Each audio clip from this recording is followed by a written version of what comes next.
Здравейте, аз съм Милена и много обичам Атина. На много мои приятели съм гид в Атина. Ще се радвам и да бъда ваш гид. Под видеото ще остава как да се свържете с мен. Ще ви показвам с моите видеа и много интересни места от Атина, които може и да не сте виждали. Така че последвайте ме и следете за новите неща, които пускам. Днес ще ви покажа най-красивите неокласически сгради в центъра на Атина, Атинска трилогия, така наречена. Националната библиотека, университета и академията на Атина. Намират се на метростанция Панепистимио, след Синтагма, много близо до Сквер Синтагма. Така че ще ги видите и трите, едно до друго си.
Любимата ми сграда, академията, с статуята на Атина и другата страна Бог Аполон.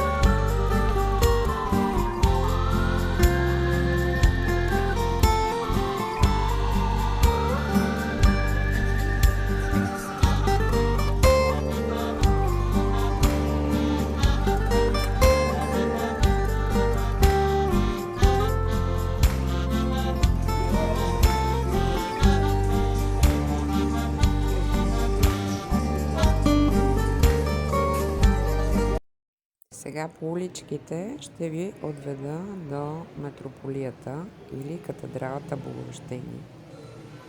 Близо се намира и музея на Мария Калас, който също ще ви покажа. Междувременно ще се насладите на много ресторанти красиви. От академията тръгнахме в посока Синтагма и ще видите много приятни ресторанти по пътя.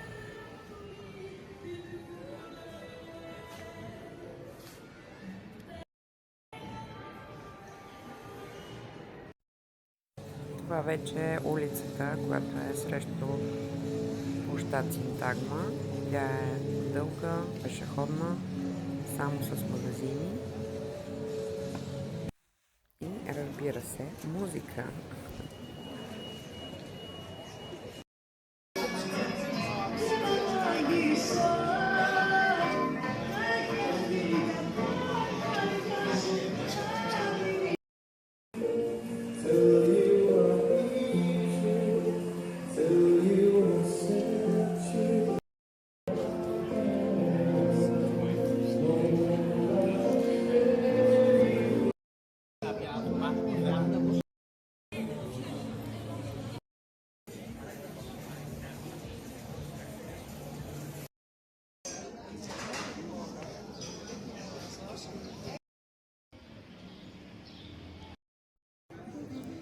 Ето и вече сме пред църквата.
до църквата в дясно е музея Мария Калас.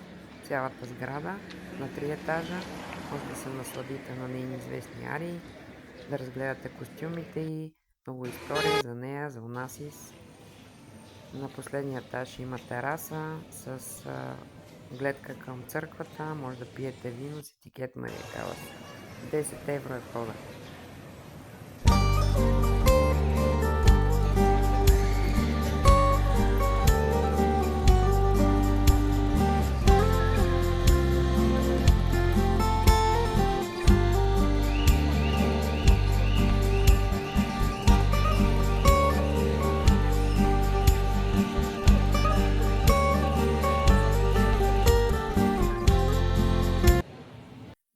Много интересен супермаркет с ресторанска част.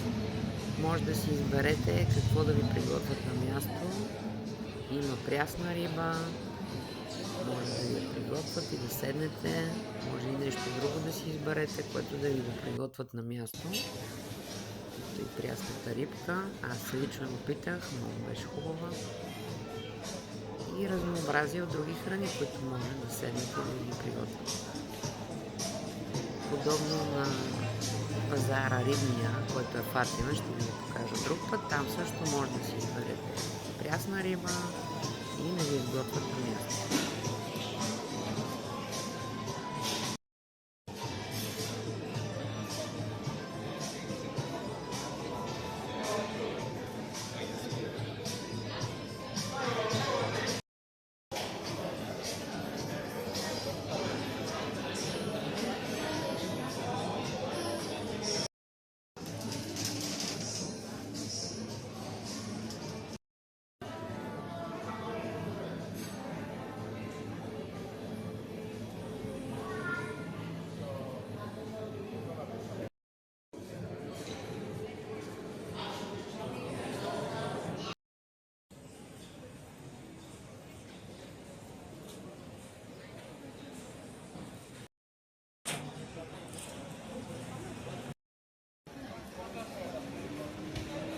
Много хубаво ресторанче, може да ядете гирос, суфлаки, много вкусно готвят.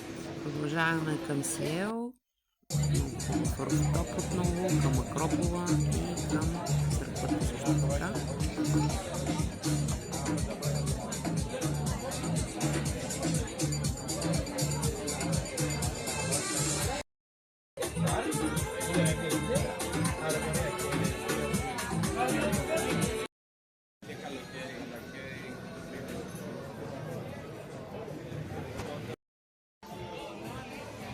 Заведението Гетсби, то също винаги е украсено тематично. Много хубав ресторант, много хубаво готвят. Готвачите са висок клас.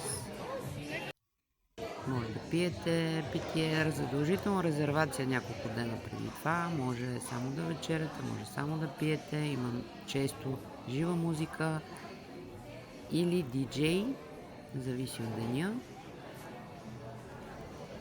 Сервитьорите са много любезни. Отделно има сервитьор, който предлага какво вино да пиете според това, което ядете.